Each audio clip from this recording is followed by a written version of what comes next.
নলবাৰীৰ গোপালথান ৰাজহুৱা সভা মহোৎসৱৰ প্ৰস্তুতি তুংগত।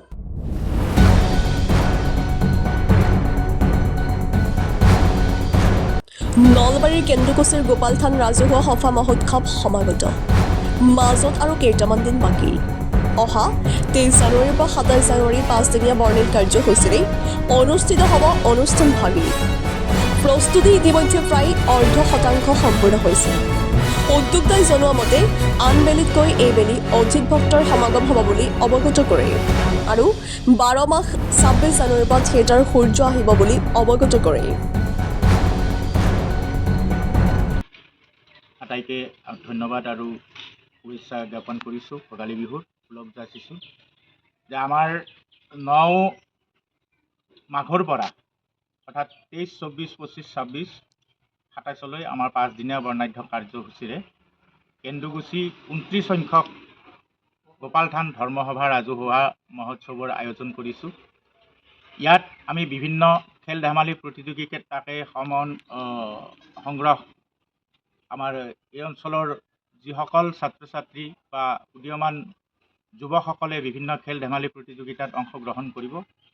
নৃত্য প্ৰতিযোগিতা, আমাৰ উদীয়মান যুৱকসকলে নাটক পৰিৱেশন কৰিব আৰু প্ৰতি বছৰে আমি আমন্ত্ৰণ জনাই অহা আমাৰ ঢুলীয়া গোপাল সেৱক ঢুলীয়াক আমি আমন্ত্ৰণ জনাইছোঁ, ভইনুৰ আলি খ্যাত।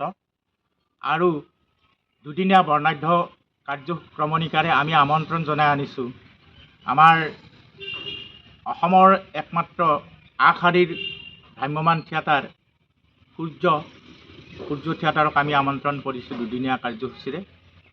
আৰু ইয়াত অভূতপূৰ্ব আমি সঁহাৰি ৰাইজৰ পৰা পাইছোঁ আৰু আমাৰ প্ৰস্তুতি তুংগত উঠি আছে। গোটেই প্ৰেক্ষাগৃহৰ বা এই চৌহদত গোটেই কাম কাজখিনি নিয়াৰিকৈ সভাপতি সম্পাদকে চলাই আছে। আমি এইবাৰ নতুন প্ৰজন্মক সুন্দৰভাৱে এই অনুষ্ঠানটো আমি দায়িত্ব অৰ্পণ কৰিছোঁ। আমিবোৰ লগত আছোঁ। আমাৰ সন্মানীয় সভাপতি জগদীশ ৰাজবংশী আমাৰ লগত আছে। দুজনকৈ যুটীয়াভাৱে আমি সম্পাদকক নিয়োগ কৰিছোঁ, এজন অনুপ তালুকদাৰ আৰু পৰীক্ষিত ৰাজবংশী। আৰু গাঁৱৰ উদীয়মান যুৱকসকলে ইয়াত মাৰ বান্ধি থিয় হৈ তেওঁলোকে সহযোগ কৰি আছে। চৌপাশে আমন্ত্ৰণ দিয়াৰ বাবে মানুহ আমাৰ স্বেচ্ছাসেৱকসকল গৈ আছে। আৰু অন্যবাৰৰ তুলনাত এইবাৰ এটা আমাৰ 29তম এই ৰাজহুৱা গোপালথান সভা মহোৎসৱে এটা মাত্ৰা বহন কৰিব। আৰু এই চবতে আজিৰ সংবাদত এইখিনি কথাই ক'ব লাগিব। আৰু পৰৱৰ্তী আমাৰ সভাত এই সংবাদসেৱীসকলক আমি আমন্ত্ৰণ দিছোঁ এই বাৰ্তাৰ যোগে। আপোনাৰ সমস্তই থাকিব, আমাক দিহা পৰামৰ্শ আৰু আমাক সহযোগ কৰিলে আমি নথৈ সুখী হ'ম। থিয়েটাৰ কোনদিনা আছে, কোনখন থিয়েটাৰ? আমি দুদিন মাতিছোঁ সূৰ্য থিয়েটাৰক।